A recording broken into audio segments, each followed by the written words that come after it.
Welcome to Between Two Speakers. I'm Randy Ford. I'm a writer and storytelling strategist. You can find me at firststorystrategies.com.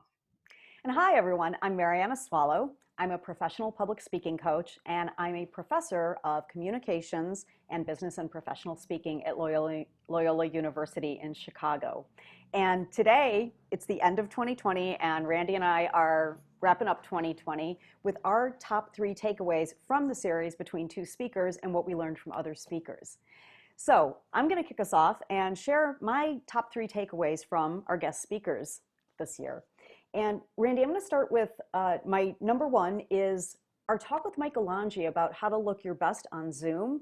Something I have always struggled with as someone who wears glasses and cannot wear contacts. I have always had trouble lighting myself on Zoom. And you can see I've got curtains behind me. When they're shut, the room goes dark. I have an overhead light that's built into the room. But sometimes it was shadowy, or sometimes you couldn't see my eyes.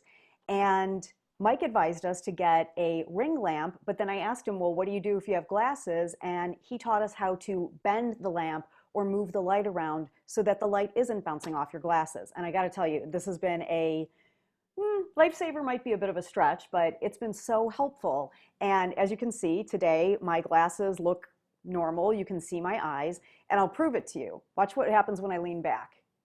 Yeah, Yeah, so, but I angled the light the way Mike taught us to, and here we go. I'm set on Zoom. you look great. Thank you.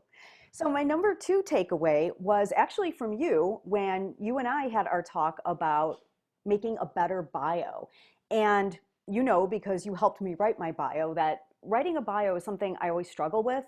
And I'm very quick and very good at identifying when other people have a bad bio, but I needed some tweaks myself. And what I learned from you was to have the one long bio that goes on my website that my mother loves reading, but also to have the short bio that I can give to an introducer, whether I have a virtual event or a live event coming up. And I now have two versions of my bio. So thank you for that.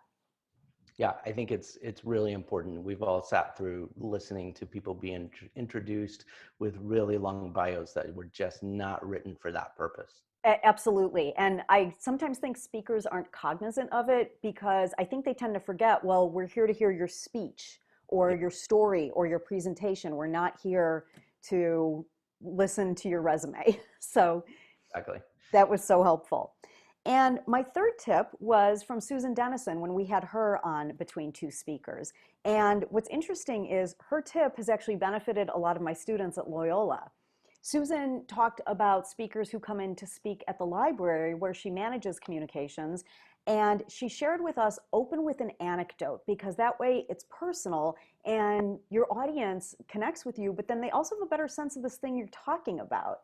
And I'm pleased to say that my students have really picked up on this. And for their final presentations this year, I asked them to please tell us, what did you learn this year? And I was surprised at how many students actually started their talk with, well, I thought this class was going to be difficult, or, I've always struggled with public speaking. And by sharing their personal experience with the subject matter, you could just feel the audience like hone in and click in with them and want to listen more. And I think it was a great way that Susan explained that because, we talk about storytelling a lot. Mhm.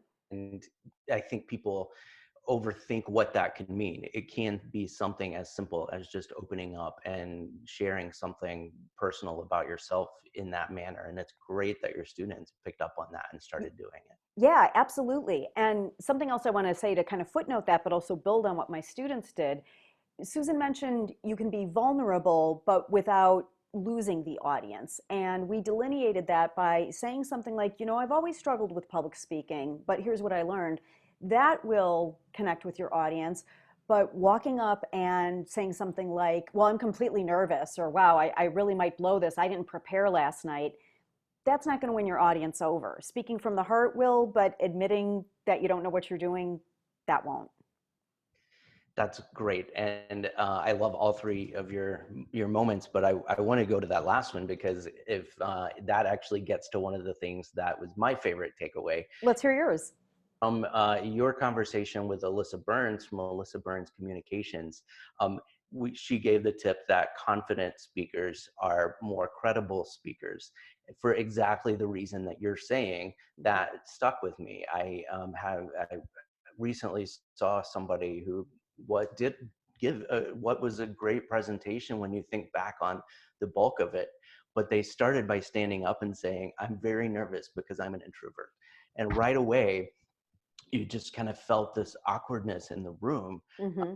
whereas otherwise we didn't know that, and there was otherwise complete confidence in this presentation. But just that moment, and then we spent the whole time as an audience rooting for this person instead of learning from this person.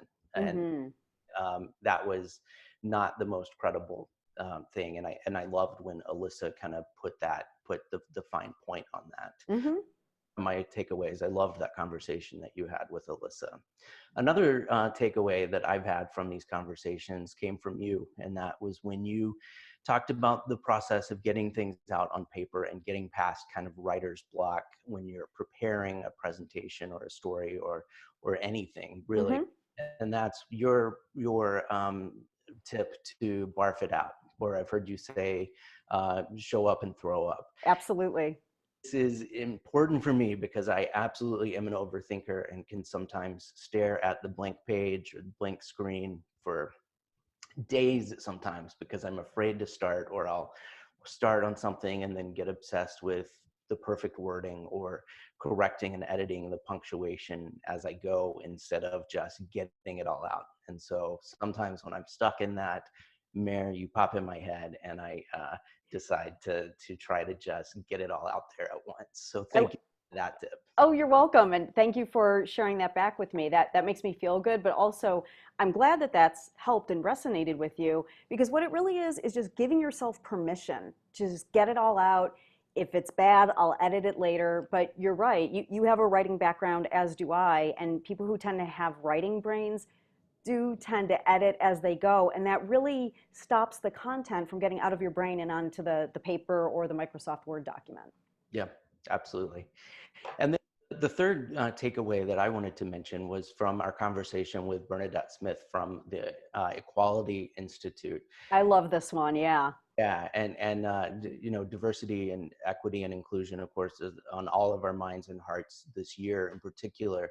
But one of the things that she pointed out was that a lot of audiences, particularly millennials and Gen Z, just assume that a presentation or anything is going to be inclusive of everybody, and that Hmm.